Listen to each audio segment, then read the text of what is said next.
के जो मन में है वो बिल्कुल एक सा है, क्योंकि हमारा यह मानना है कि हम देश के किसी भी इलाके में रह रहे हों, चाहे उत्तर में रह रहे हों या दक्षिण में, पूरब में रह रहे हों या पश्चिम में, हमारा पूरा देश आज विभिन्न तरह की समस्याओं से घिरा हुआ है।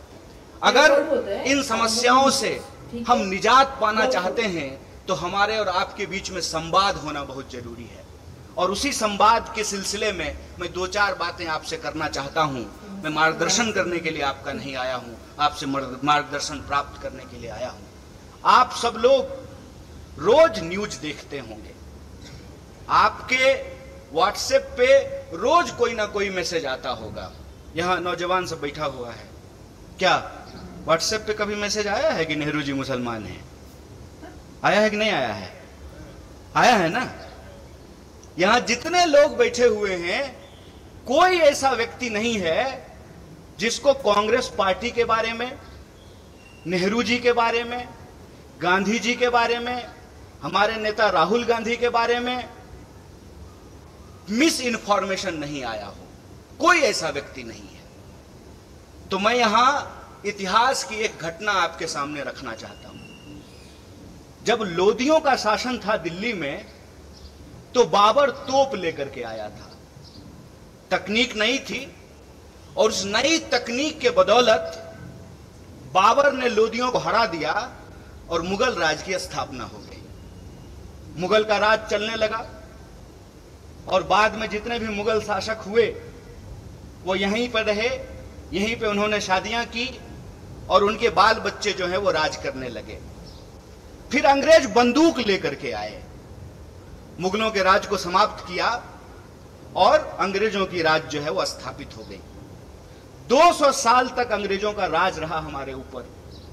और जब मैं पुनर्जागरण की धरती कहता हूं तो पुनर्जागरण की धरती कहने का क्या मतलब है? पुनर्जागरण की शुरुआत ईस्ट में बंगाल से हुआ और वेस्ट में महाराष्ट्र से हुआ था। इसीलिए जब आप स्वतंत्रता आंदोलन के इतिहास को देखेंगे तो सबसे ज्यादा बंगाल और महाराष्ट्र के लोग इस देश की आजादी के लिए कुर्बान होने वाले लोग आपको मिलेंगे। तो फिर अंग्रेजों को, उस राज को कौन सी तकनीक से समाप्त किया गया? गांधी जी के हाथ में बंदूक तो नहीं था। और आप यह जान लीजिए, शहीद आजम भगत सिंह ने भी यह कहा कि क्रांति जो होती है, इनकलाब जो होता है, वो बम और पिस्तौल से नहीं आता है। कई बार हमारे जो नौजवान साथी हैं उनके व्हाट्सएप पे यह भी मैसेज आता है कि जब शहीद आजम भगत सिंह को फांसी हो,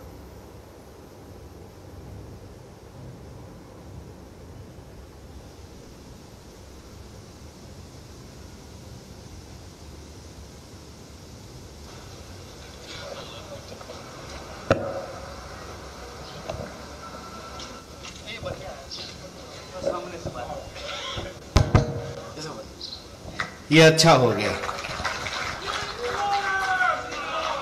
कई बार आप लोगों के सामने ये मैसेज आया होगा कि शहीद आजम भगत सिंह को फांसी हो रही थी और गांधी जी ने कुछ नहीं किया। ये तमाम जो चीज है इसको हमको समझना पड़ेगा। जबकि शहीद आजम भगत सिंह कह रहे हैं कि बम और पिस्तौल इनकलाब नहीं लाता है। बम का दर्शन भगवती चरण बोहरा ने लिखा था, शहीद आजम भगत सिंह ने नहीं लिखा था। तो वो कौन सी ऐसी ताकत थी जो अंग्रेजों के 200 साल के राज को समाप्त किया? उस ताकत का नाम क्या था? उस ताकत का नाम था सत्य। इस बात को याद रखिएगा। और सत्य की ताकत से भारतीय राष्ट्रीय कांग्रेस इस देश के आम लोगों को इकट्ठा करके, चंपारण जब गांधी गए थे तो किसानों का आंदोलन लड़ने के लिए गए थे।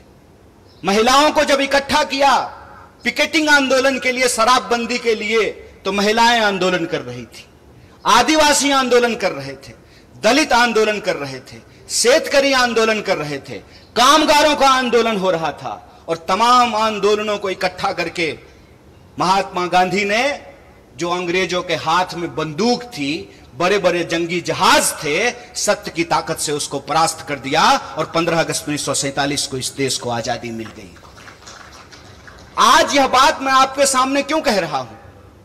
आज फिर एक तकनीक की ताकत लेकर के कोई आया है जिसका नाम दिया गया है सोशल मीडिया। बताइए, नाम है सोशल मीडिया और काम इसका सबसे ज्यादा अनसोशल है। सबसे ज्यादा अनसोशल है। अनसोशल कैसे है? घर में अगर कोई बर्थडे पार्टी हो रही हो तो देखिएगा कि 4 लोग मोबाइल लेकर के ना ऐसे कोना में मुंह घुमाए रहता है। यह हमको सोशल नहीं बना रहा है, यह हमको अनसोशल बना रहा है। इतिहास नहीं बना रहा है, इतिहास को मिटाने की कोशिश की जा रही है। रोज सुबह सुबह उठिएगा तो यह मैसेज आएगा कि फटाफट 10 लोगों को यह मैसेज भेज दीजिए, मनोकामना पूर्ण हो जाएगी। पलट करके पूछ लीजिए ना, हम कौन सा इंसान हैं, 9वां की 10वां? अगर हम 10वां हैं तो पहले तुम बता दो कि तुम्हारी कौन सी मनोकामना पूर्ण हो गई है। पूछना चाहिए ना। मैं ये कहानी अक्सर लोगों से पूछता हूं, आजाद होने का क्या मतलब होता है? आजाद भारत में हम आजाद नागरिक हैं। आजाद होने का क्या मतलब होता है? आजाद का मतलब होता है अपने ख्यालों से आजाद होना। आजाद का मतलब होता है सत्य को परख करके झूठ और सच का फर्क करना। आजाद का मतलब होता है कि महिलाएं जो बैठी हुई हैं साड़ी पहन करके, उनका भी वोट एक है, और यहां जो कुर्सी सजाए हुए हैं आमदार, इसमें से हो जाएंगे कोई खासदार, उनका भी वोट एक है। बोलिए, है कि नहीं है? आजाद होने का मतलब यह होता है कि हम भी अपराध करेंगे तो हमारे ऊपर भी वही कानून लागू होगा, और इस देश का कोई मंत्री भी अपराध करेगा तो उसके ऊपर भी वही कानून लागू होना चाहिए। आजाद होने का मतलब होता है कि अगर सत्य है हमारे पास तो हम सत्य की ताकत पर सत्ता से सवाल कर सकते हैं। आजाद होने का मतलब होता है खुली हवा में सांस लेना, अपने देश के लिए, समाज के लिए अपने कर्तव्य को पूरा करना, और राज्य और सरकार का यह कर्तव्य है कि वह नागरिक की जरूरतों को पूरा करे। यह होता है आजाद होने का मतलब। हमको पता भी नहीं चल रहा है कैसे धीरे धीरे स्नेह स्नेह हमारी आजादी हमसे छीनने की कोशिश की जा रही है, और हमारी जो सोचने की क्षमता है। ऐसे ही आप पुनर्जागरण की धरती के लोग नहीं हैं। आप इसलिए पुनर्जागरण की धरती के लोग हैं क्योंकि आपकी मिट्टी से संत तुकाराम पैदा हुए। इसीलिए आप पुनर्जागरण की धरती हैं कि आपकी मिट्टी से सावित्रीबाई फुले और ज्योतिबा फुले पैदा हुए। इसीलिए आप पुनर्जागरण की भूमि है कि आपकी मुट्ठी पे डॉक्टर बाबा साहब भीमराव अंबेडकर ने उसको अपनी कर्म भूमि बनाने का काम किया। आप इसलिए पुनर्जागरण की भूमि है कि स्वतंत्रता आंदोलन की कोई भी धारा हो, चाहे क्रांतिकारी धारा हो या उदारवादी धारा हो, तमाम तरह के सपूतों को आपकी मिट्टी ने पैदा किया है।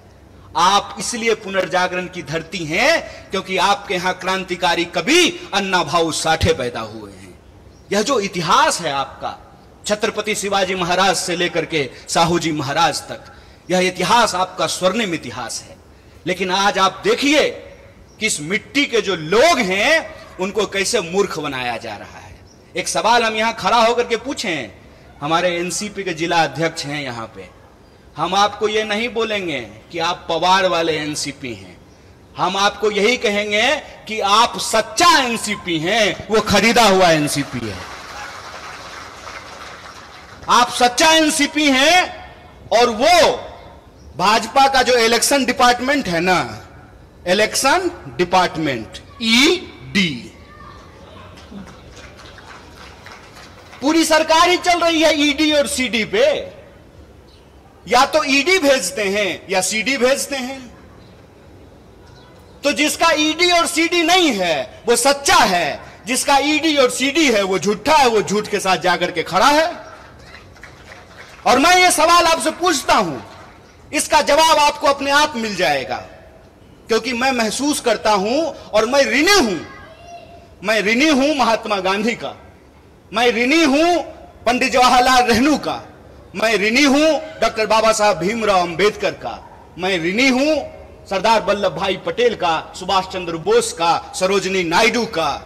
मैं ऋणी हूं उनका कि वो अंग्रेजों से लड़ करके हमको आजादी दिलाए।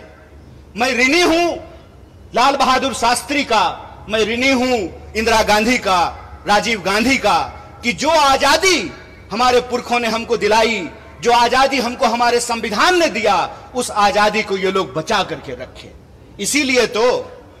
इसीलिए तो एक साधारण नौजवान जिसकी मां आंगनवाड़ी में काम करती है, वो आप तमाम लोगों के सामने माइक लेकर के इन तमाम नेताओं के सामने खड़ा होकर के भाषण दे रहा है। यह संविधान की ताकत है, यह उस आजादी के आंदोलन का इतिहास है कि आज हम आजाद देश में सांस ले पा रहे हैं। लेकिन कैसे यह आजादी हमसे छीनी जा रही है, इस बात को हमको समझना पड़ेगा। कैसे नए तकनीक का, इंटरनेट का और सोशल मीडिया का सहारा लेकर के झूठ परोसा जा रहा है और सत्य को झुठलाने की कोशिश की जा रही है, इस बात को हमको समझना पड़ेगा। ये इतिहास नहीं बना सकते हैं। आपको मालूम है, देश के जो पंत प्रधान हैं, जिनको हिंदी में हम लोग प्रधानमंत्री कहते हैं, वो इतिहास में फेल हो गए थे। मैं मजाक नहीं कर रहा हूं, मैं झूठ नहीं बोलता हूं, क्योंकि मैं भाजपा में नहीं हूं, मैं सच बोल रहा हूं। वो इतिहास में फेल हो गए थे। और डॉक्टर बाबा साहब भीमराव अंबेडकर ने एक बड़ी मजेदार बात कही है। उन्होंने कहा है कि जो पीढ़ी अपना इतिहास भुला देती है, इतिहास भी उसको भुला देता है। इसीलिए ये इतिहास जब बना नहीं सकते हैं, तो इतिहास को मिटाने की कोशिश कर रहे हैं। जो अपना मकान बना नहीं सकते, दूसरे की मकान पे अपना नाम लिख करके कहते हैं कि हमने इतिहास बनाया है। अरे साहब, आपने तो इंसान को इंसान नहीं बनाया है, आप इतिहास क्या बनाएंगे? झूठ के सहारे ये एक इमारत खड़ी करने की कोशिश कर रहे हैं। झूठ का सहारा लेकर के ये इतिहास को पलटने की कोशिश कर रहे हैं। क्यों? क्योंकि इनका इतिहास खराब है, क्योंकि इनका इतिहास इस देश के साथ गद्दारी करने का इतिहास है। इनका इतिहास इस देश के लोग जब अंग्रेजों के खिलाफ लड़ रहे थे, तो उनके साथ चाय पर बैठ करके चर्चा करने का इतिहास है। इनका इतिहास अंग्रेजों की जासूसी करने का इतिहास है। मैं जितने संतों का नाम ले रहा हूं, जितने वीरों का नाम ले रहा हूं, जितनी वीरांगनाओं का नाम ले रहा हूं, बताइए एक का भी संबंध भारतीय जनता पार्टी से है क्या? लेकिन हमको गर्व है कि हम जितने भी लोगों का नाम ले रहे हैं, प्रत्यक्ष या परोक्ष रूप से उनका संबंध भारतीय राष्ट्रीय कांग्रेस से है। इसीलिए आप तमाम लोग जो यहां मौजूद हैं, सबसे पहले आपको गौरवान्वित महसूस होना चाहिए कि आप उस पार्टी का हिस्सा हुए हैं जिस पार्टी ने इस देश को आजादी दिलाई है। उस पार्टी के आप सदस्य हैं जिसने इस देश में बराबरी के सिद्धांत को लागू किया है। बोलिए, इस देश में महिलाओं ने कोई आंदोलन किया था क्या? समान वोट के अधिकार का कोई आंदोलन नहीं किया था ना? समान वोट का अधिकार मिला कि नहीं मिला? लोग जो हेलीकॉप्टर से उड़ते हैं उनका भी वोट एक, और जो साइकिल पे चलता भी उसका भी वोट एक है कि नहीं है? अगर वोट का अधिकार नहीं होता तो आपको लगता है कि 5 साल में चुनाव के बाद हेलीकॉप्टर लेकर के कोल्हापुर सिटी की गलियों में नेताजी हाथ जोड़ करके आपके सामने खड़े होते? बिल्कुल नहीं खड़े होते। तो जो अधिकार हमको मिला है, वो अधिकार हमसे छीना क्यों जा रहा है? छीना इसलिए जा रहा है कि पहचान के नाम पर, जात और धर्म के नाम पर, ये आज की तारीख में हमको जो अधिकार दिए गए हैं उसको एक एक करके छीन रहे हैं। कैसे छीन रहे हैं? मैं कुछ उदाहरणों से इसको आपके सामने रख देता हूं। आपने देखा होगा कि लोग झांकी निकालते हैं, मोटरसाइकिल लेके जाते हैं, तलवार लहराते हैं और एक दूसरे के खिलाफ गंदी और गाली भरी भाषाओं का इस्तेमाल करते हैं। मैं आप सबसे एक सवाल पूछना चाहता हूं, खास करके अपने नौजवान दोस्तों से। उसमें एक भी मंत्री का बच्चा रहता है? एक भी प्रधानमंत्री का बच्चा नहीं ना? पता है वो कहां रहता है? वो ऑक्सफोर्ड में रहता है, वो कैम्ब्रिज में रहता है, वो लंदन में रहता है, वो न्यूयॉर्क में रहता है। लेकिन हमारे जो कामगार के बच्चे हैं, जो शेतकरियों के बच्चे हैं, जो साधारण नौकरी करने वालों के बच्चे हैं, उनके हाथ में तलवार थमा करके ये उनको दंगाई बना रहा है और अपनी राजनीति की रोटी सेक रहा है। अरे इतना खतरा हो गया है धर्म पर, तो तुम अपने बच्चे को भेजने के लिए पढ़ने के लिए बाहर क्यों भेज रहे हो? उसको बोलो आकर के हमारे साथ धर्म बचाए, आए हमारे साथ रैली निकाले, झांकी निकाले। चलाकी कर रहे हो हैं? मोबाइल हमारा, रिचार्ज हमारा, टीवी हमारा, रिचार्ज हमारा, कहानी अपना कर रहे हो। इस बेईमानी को आप समझिए। धर्म अगर बचाना जरूरी है तो खाली हम क्यों बचाएंगे? स्मृति ईरानी की बेटी गोवा में रेस्टोरेंट खोलेगी नहीं, और हम लोग मोटरसाइकिल लेकर के अपना तेल भरवा करके जय श्री राम। अरे राम जी जिंदाबाद हैं, जय जय है श्री राम का। कल भी था, आज भी है, आगे भी रहेगा। ये नया फैशन कैसे शुरू हुआ है? ये खेला क्या है? इस खेला को हमको समझना पड़ेगा। ये नया फैशन इसलिए शुरू हुआ है कि हमारे इतिहास से ही, हमारे इतिहास को हमारी स्मृति से मिटाने की कोशिश की जा रही है। यह आजादी हमको कैसे मिली, इस देश का निर्माण कैसे हुआ, संविधान कैसे बना, हम और आप प्रजा से नागरिक कैसे बने। हम नागरिक हैं। आज हमको यह बात समझनी पड़ेगी कि रानी के पेट से राजा नहीं पैदा होता है।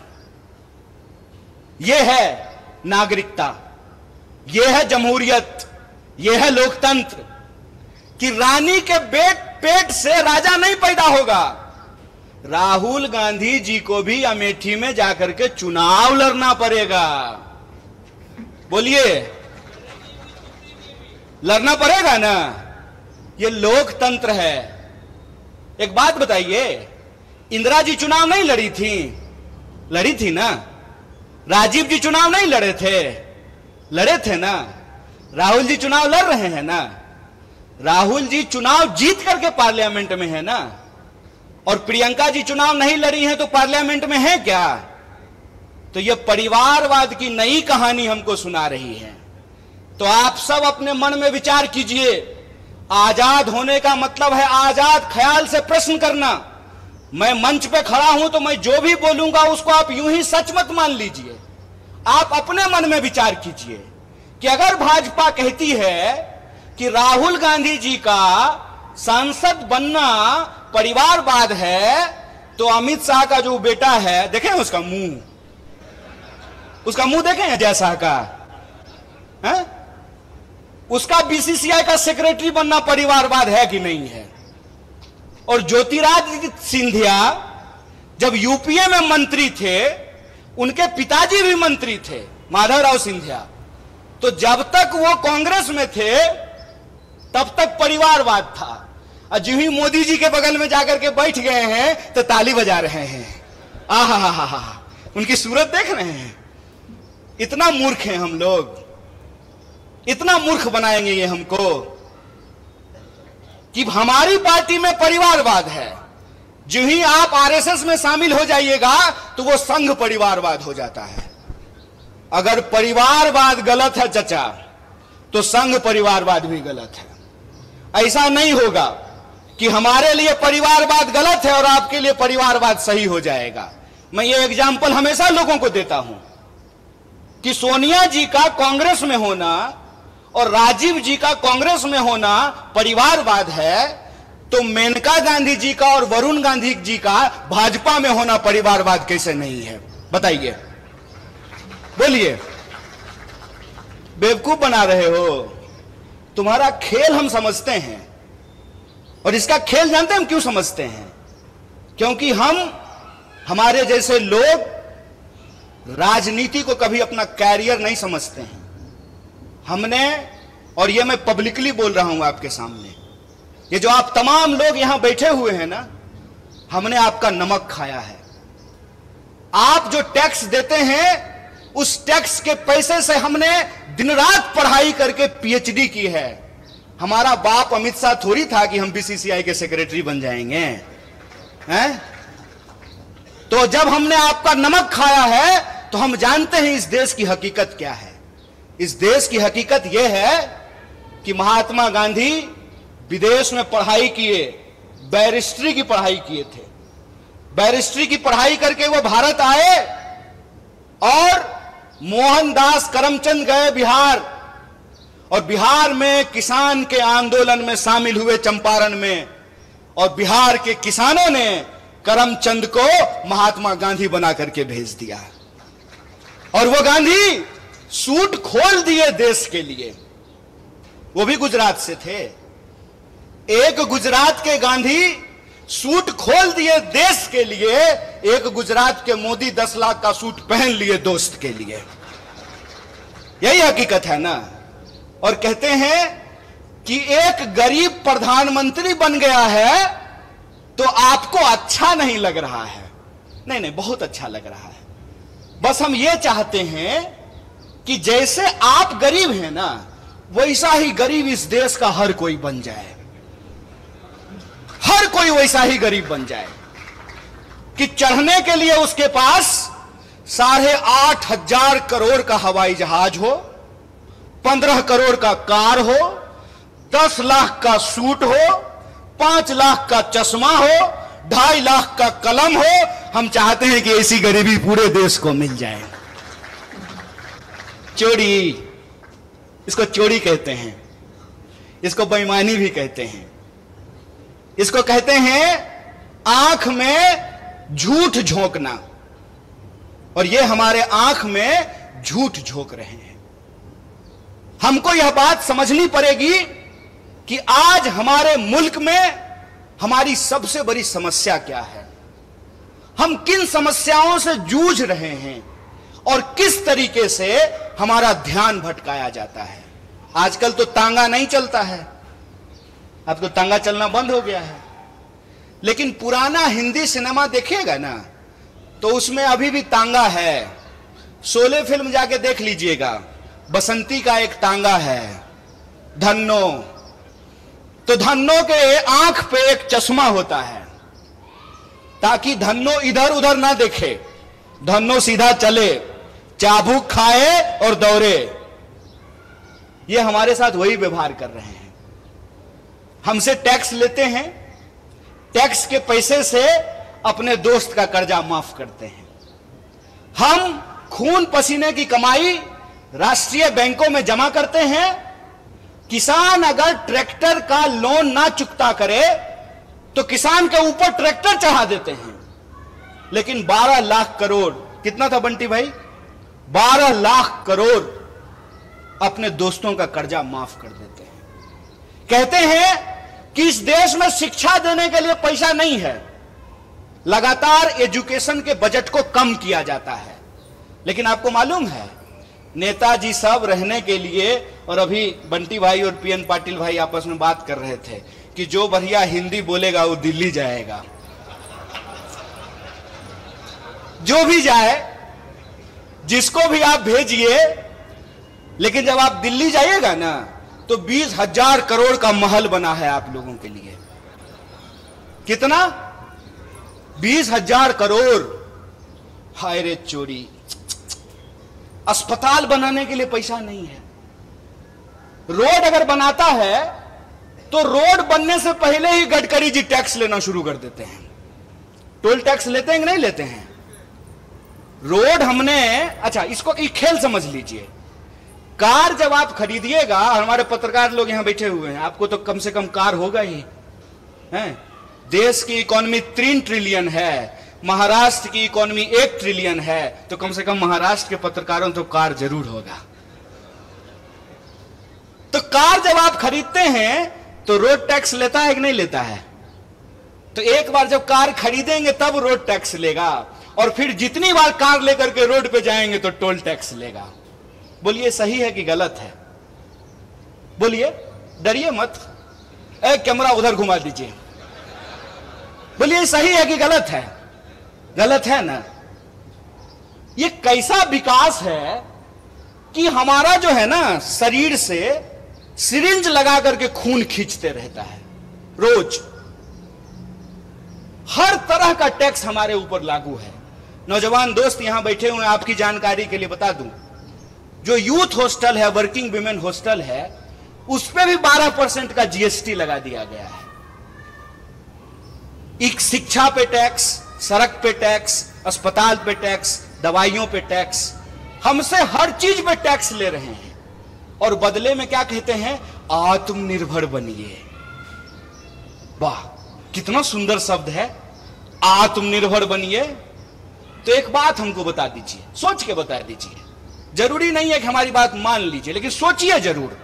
आजाद भारत के आजाद नागरिक हैं आप, आपका हक है कि आप सोचें। और उसमें भी आप महाराष्ट्र के हैं। आप आज सोचेंगे, भारत उसको कल सोचेगा।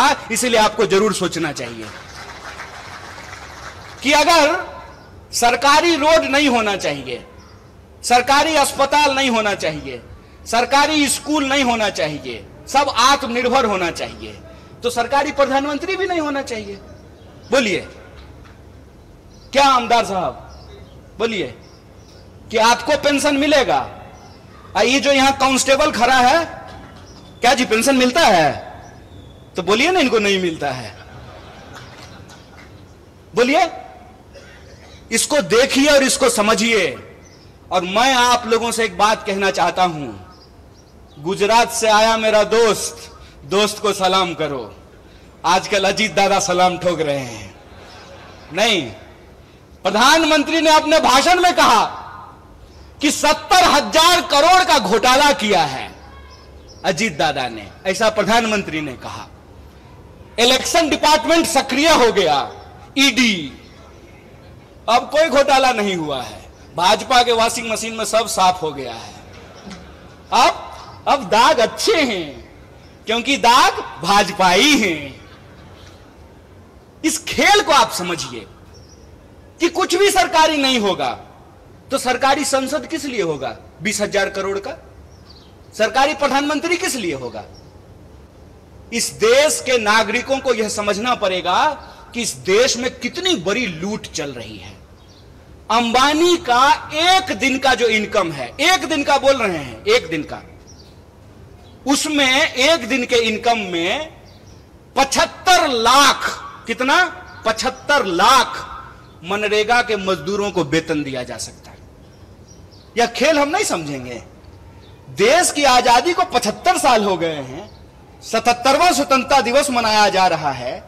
ऐसा कैसे हो गया भाई कि 2-4 लोग बहुत अमीर हो गए और बाकी जो जनता थी वो जो है हर चीज के लिए तरसने लगी है? पहले क्या बोले थे? पहले बोले थे कि जब प्राइवेटाइजेशन होगा ना तो कंपटीशन होगा, इसीलिए कोऑपरेटिव को समाप्त कर दो। आप बहुत सौभाग्यशाली हैं पीएन पाटिल साहब कि आपका कोऑपरेटिव चल रहा है।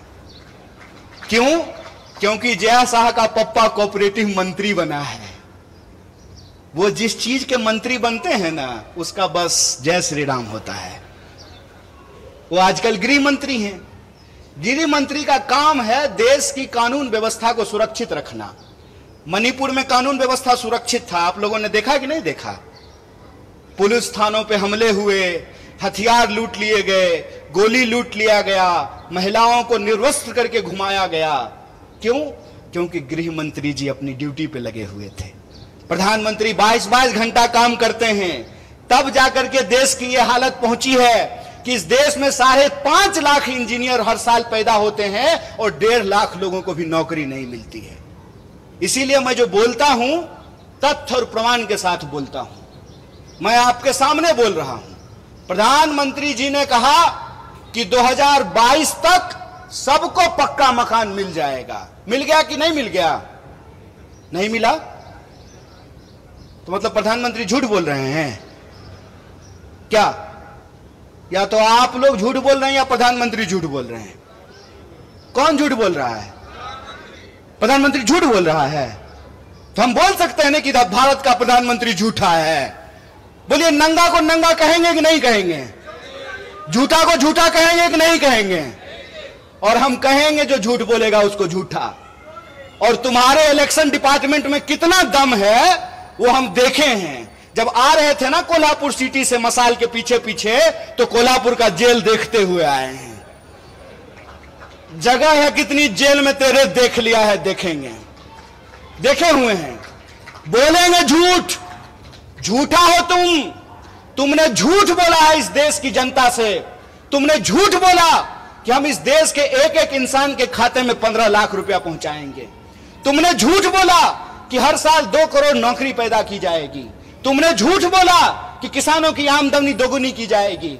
तुमने झूठ बोला कि 2022 तक सबको पक्का मकान मिल जाएगा। तुमने झूठ बोला कि महंगाई को कम करेंगे। तुमने झूठ बोला कि महिलाओं के ऊपर अत्याचार को कम करेंगे। तुम इस देश की जनता से झूठ बोल रहे हो और तुम्हारी ताकत है झूठ बोलना।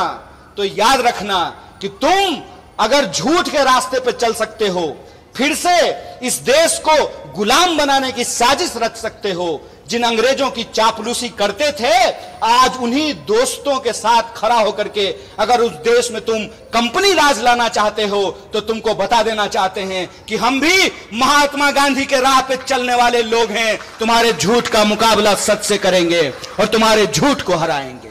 यह लड़ाई 2 तरह के सोच के बीच की लड़ाई है। एक तरफ वो है जो दिन दहाड़े बिना किसी लाग लपेट के झूठ बोलते हैं। दूसरी तरफ हम तमाम लोगों को एकजुट होना पड़ेगा जो सच बोलते हैं। पहली लड़ाई है झूठ और सच की, दूसरी लड़ाई है डर और साहस की। बताइए, शहीद आजम भगत सिंह 23 साल की उम्र में हंसते हंसते फांसी के फंदे पे झूल गया। झूल गया कि नहीं झूल गया?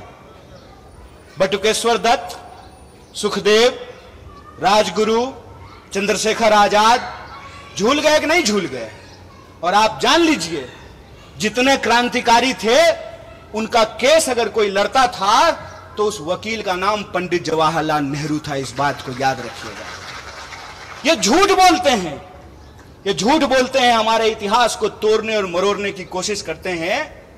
तो जो क्रांतिकारियों की परंपरा है जो वीरता के साथ खड़ी होती है, तो एक तरफ अंग्रेजों से माफी मांगने वाले डरपोक लोग हैं, एक तरफ अंग्रेजों की चापलूसी करने वाले, जासूसी करने वाले डरपोक लोग हैं, दूसरी तरफ हम साहसी और बहादुरी लोगों को इकट्ठा होना पड़ेगा। तो दूसरी लड़ाई है साहस और डर का। और तीसरी लड़ाई है कि वो समाज को हमेशा बांटने का काम करते हैं। हमेशा कभी जात के नाम पे बांटेंगे, कभी धर्म के नाम पे बांटेंगे। जहां धर्म होगा वहां धर्म का झगड़ा लगाएंगे, जहां धर्म नहीं होगा वहां जात का झगड़ा लगाएंगे। आप मणिपुर का उदाहरण देख लीजिए, वहां आपस में लोगों को लड़ा रहे हैं कि नहीं लड़ा रहे हैं। आप हरियाणा का उदाहरण उठा करके देख लीजिए, वहां कैसे लोगों को लड़ाने की कोशिश की गई। आप उत्तर प्रदेश देख लीजिए, आप महाराष्ट्र देख लीजिए। तमाम राज्यों में ये राज्य के जो लोग हैं उनको आपस में बांटते हैं। क्यों? क्योंकि अंग्रेजों से इन्होंने एक चालाकी सीखी है, फूट डालो राज करो। हमको यह बात समझनी पड़ेगी कि आज महाराष्ट्र के लोगों के आत्मसम्मान का सवाल है कि कोई बाहर से आकर के संत तुकाराम की धरती पर रहने वाले लोग, समता भूमि पे साहू महाराज की भूमि में जन्म लिए लोगों को यह बात समझनी पड़ेगी कि कोई बाहर से आकर के महाराष्ट्र के परिवार को आपस में विभाजित कर रहा है, महाराष्ट्र के लोगों को लड़ा रहा है। यह मामला शिवसेना, एनसीपी और कांग्रेस का नहीं है, यह मामला सच और झूठ का है और महाराष्ट्र के लोगों को सच के साथ खड़ा रहना पड़ेगा। अगर कोई गलत है तो वो गलत है, वो भाजपा में जाने से ठीक नहीं हो जाता है। ये पहले क्या करते हैं, ये पहले ईडी भेजते हैं, इलेक्शन डिपार्टमेंट पहले जाता है, नेता को डराता है। अगर नेता डर गया तो तुरंत उसको भाजपा का खेस पहना करके उसके सारे अपराध को माफ करके, जैसे मान लीजिए पीएन पाटिल साहब और बंटी जी यहां बैठे हुए हैं, इनके घर पे भी कोई आया था मेहमान, इनको डराया था, तो जो ही ईडी जाती है तो ये चिल्लाना शुरू कर देते हैं, चोर है, चोर है, चोर है। डर करके जो ही अगर ये भाजपा में गए, साधु है, साधु है, साधु है, संत है, महात्मा है। अरे कमाल बात है भाई, ये आपकी आंख के सामने हो रहा है। इसीलिए मैं आपको कह रहा हूं, 3-4 राज्य बहुत महत्वपूर्ण है। एक तो आप सब लोग हैं ही महाराष्ट्र के, दूसरा जहां से मैं आता हूं बिहार। बिहार, बंगाल और महाराष्ट्र जय शाह के पप्पा का धड़कन बढ़ा दिया है। ऊपर नीचे चल रहा है उनका ब्लड प्रेशर कि क्या होगा अगर यहां पे इनका झूठ का पर्दाफाश हुआ तो यह नकली चाणक्य का बैंड बजने वाला है। इसीलिए मैं आपको कह रहा हूं कि यह मामला महाविकास अघाड़ी का नहीं है, यह मामला महाराष्ट्र के आम लोगों के आत्मसम्मान का है कि आप किसी को चुन करके, किसी पार्टी का प्रतिनिधि बना करके आप भेजते हैं अपना प्रतिनिधित्व करने के लिए विधानसभा या विधान परिषद या संसद में। उधर से उसका इलेक्शन डिपार्टमेंट आता है, 3-4 बार छापा मारता है। नेताजी अगर डर गए तो भाजपा ही हो लिए, अगर नहीं डरे तो कांग्रेस में रहे। तो आपको यह तय करना पड़ेगा कि इसका मुकाबला किसको करना है। इसका मुकाबला दल को करना है कि इसका मुकाबला देश को करना है, इसका फैसला आपको लेना है। और हमको लगता है कि यह बड़ी साजिश है। यह बड़ी साजिश इसलिए है कि इस देश में विपक्ष को इसलिए खत्म कर देना चाहते हैं ताकि देश के नाम पे जो इनके दोस्त की लूट है उस पे कोई सवाल ना खड़ा कर सके। आप सब में से बहुत सारे लोग यहां जो बैठे हुए हैं, मुझे मालूम है कि आपको व्हाट्सएप पे मेरे लिए भी मैसेज आया होगा। जानते हैं हमको क्या बोलते हैं? टुकड़े टुकड़े गैंग।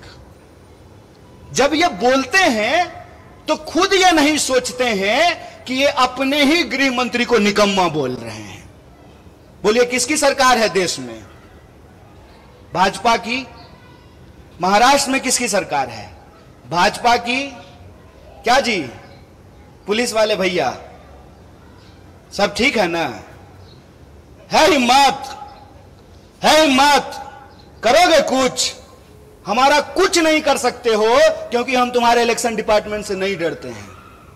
मेरा कुछ नहीं कर सकते हो। इसीलिए खड़ा होकर के पब्लिकली पूरी की पूरी भाजपा के झूठों की जमात को चैलेंज करते हैं कि अगर हमने गलत किया है तो चौराहे पे खड़ा करके तुम मुझे गोली मार सकते हो, लेकिन अगर तुम गलत कर रहे हो तो इस बात को याद रखना कि तमाम धन दौलत और गोला बारूद के बावजूद इस देश में तुम सत्य की आवाज को नहीं झुका सकते हो। हम कसम खाते हैं, महाराष्ट्र का इस महान भूमि पे कसम खाते हैं कि कांग्रेस का एक एक कार्यकर्ता राजीव गांधी को याद करते हुए यह संकल्प लेता है कि इस देश में सद्भावना को हम बचा करके रखेंगे, तुम्हारी पूरी ताकत को परास्त करेंगे। इस बात को याद रखना है। हिम्मत, डरा लोगे? याद रखना, जिस इंसान के पास विचार की ताकत होती है, जिस दल के पास विचार का इतिहास होता है, उस दल को तुम झुका नहीं सकते हो। जानते हैं मोदी जी सुबह सुबह 15 अगस्त को उठ करके तैयार होकर के बढ़िया सूट उट पहन करके बाल वाल सेट करा लिए थे। बुढ़ापे में भी जो है बाल का बहुत ध्यान रखते हैं। और वहां गए और जाते ही झूठ बोलना शुरू कर दिया। ये क्यों बार बार परिवारवाद बोल करके कांग्रेस पे हमला करते हैं? इसकी क्या वजह है? इसकी वजह यह है कि इनको मालूम है कि ये जिस व्यक्ति को अपना दुश्मन चुन लिए हैं ना, पहली बात तो ये वो व्यक्ति इनको अपना दुश्मन मानता ही नहीं है, क्योंकि ये आदमी ही उस लेवल के नहीं है। सच बात बता रहे हैं आपको। और दूसरा, इन्होंने सब कुछ कर लिया, खरीदने की कोशिश कर ली, डराने की कोशिश कर ली, सब कुछ करने के बाद ये इस नतीजे पर पहुंचे हैं, भाई ये इंदिरा गांधी का पोता है, मर जाएगा, झुकेगा नहीं। जिस परिवार ने इस देश की एकता और अखंडता के लिए 2-2 प्रधानमंत्री की जान गंवाई हो, उसको टुकड़े टुकड़े गैंग बोलते हो। अरे जब बोलते हो ना तो शर्म से तुम्हारा जुबान कट जाना चाहिए अपने आप। अगर शर्म होती ना तो यह बोलने की हिम्मत नहीं करते। नेहरू के बारे में व्हाट्सएप मैसेज फैलाते हो कि नेहरू ने इस देश को बर्बाद कर दिया।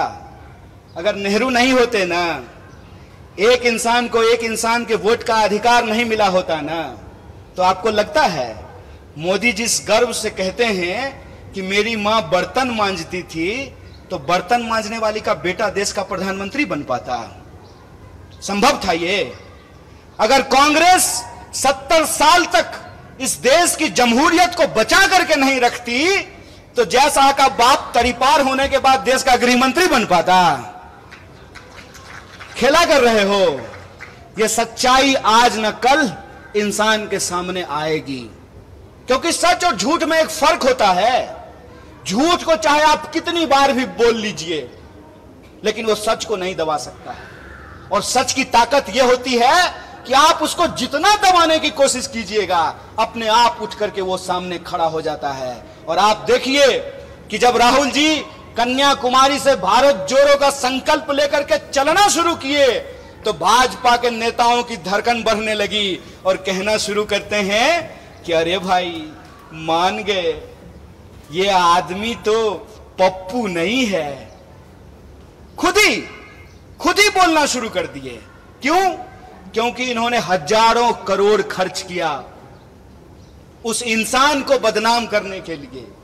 हजारों करोड़ खर्च किया उस इंसान को पप्पू साबित करने में, और उसने कुछ नहीं किया।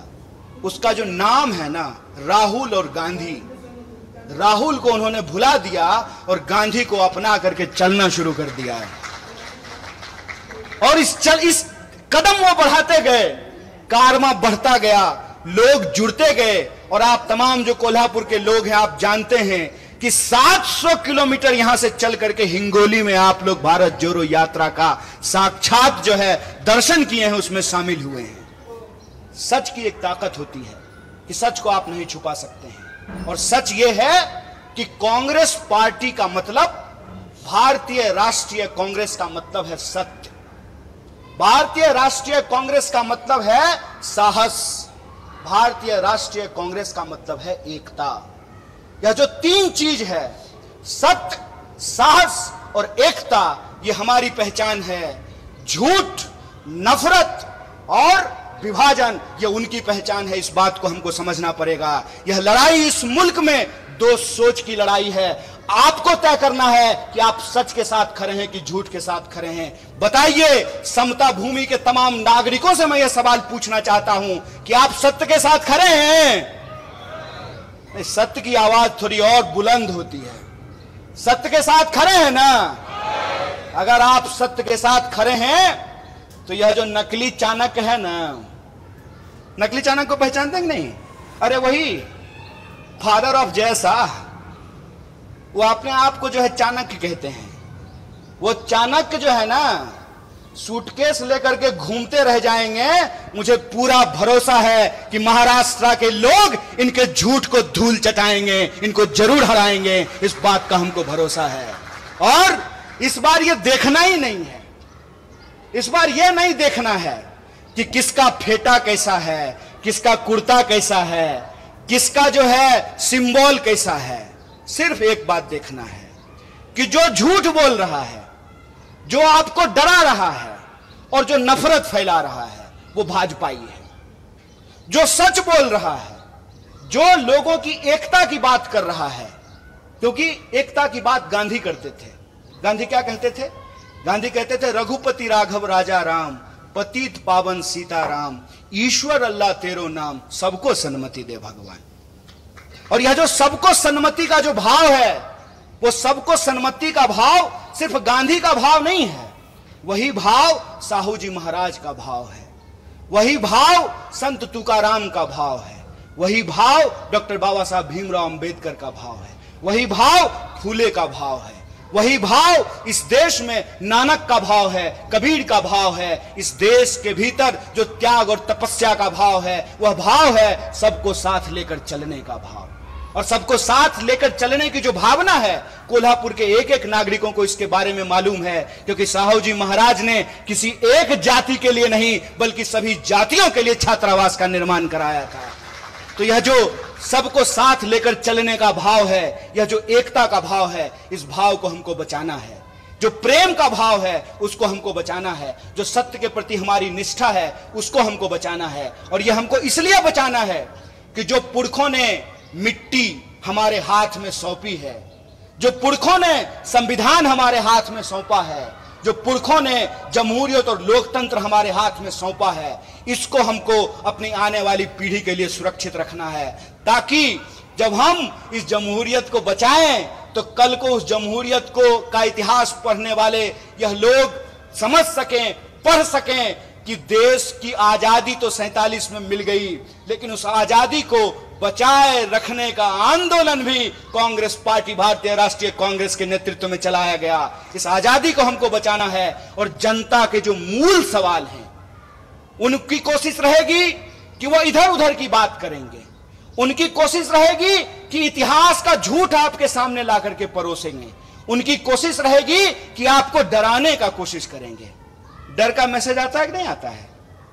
डर का मैसेज आता होगा कि अब्दुल को 11 भाई बहन है, यह मैसेज आता है कि नहीं आता है? कल को अगर मुसलमान ज्यादा हो गए तो यहां संविधान समाप्त हो जाएगा और शरिया कानून लागू हो जाएगा। ऐसा मैसेज व्हाट्सएप पे आता है कि नहीं आता है? आता है ना। यह डर क्यों फैलाया जाता है?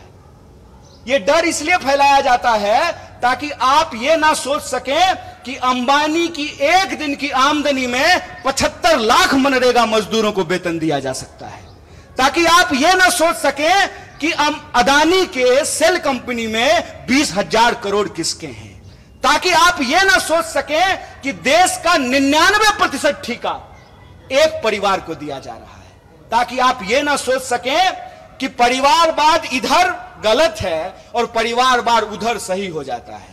अजीत दादा पवार जब महाविकास अघाड़ी में थे तो 75,000 करोड़ का घोटाला करने का आरोप प्रधानमंत्री ने लगाया। जो ही भाजपा में जाकर के शामिल हो गए तो इलेक्शन डिपार्टमेंट लगता है नींद की गोली लेकर के सो गया है, या हो सकता है अजीत दादा के घर का रास्ता भूल गया हो, उसको एड्रेस नहीं मालूम हो।